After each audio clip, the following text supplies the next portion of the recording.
البنات بالنسبه لهاد الدواء هذا اللي كنت بارطاجيت معكم ديال لي شامبينيون، يعني بالنسبه للبنات اللي عندهم لي شامبينيون في رجليهم. كتعرفوا الصيف هذا كنبغيو نلبسوا سنيدرات، كنبغيو هكا الرجيله تبان انيقه.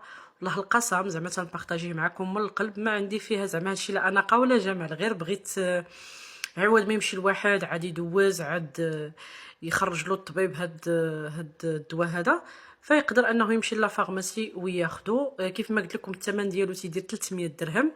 المهم بالنسبه لطريقه الاستعمال، طريقه الاستعمال كتكون يعني الظفر اللي انت عندك مريض ديجا يعني غاسله رجلك وعندك الظفر، يكون من الافضل يكون شويه فازك.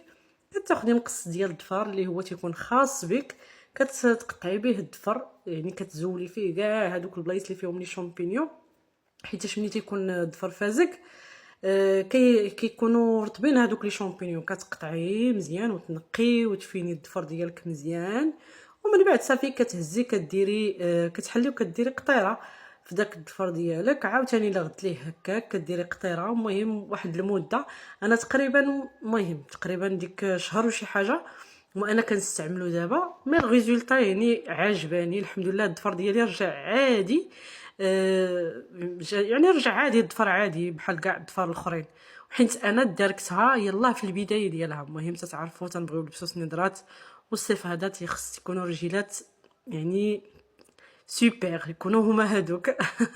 المهم انا بارطاجيتو معكم، ومرحبا بكم. اي حاجه عرفتها واي حاجه يعني كانت غادي تنفعكم غادي نبارطاجيها معكم.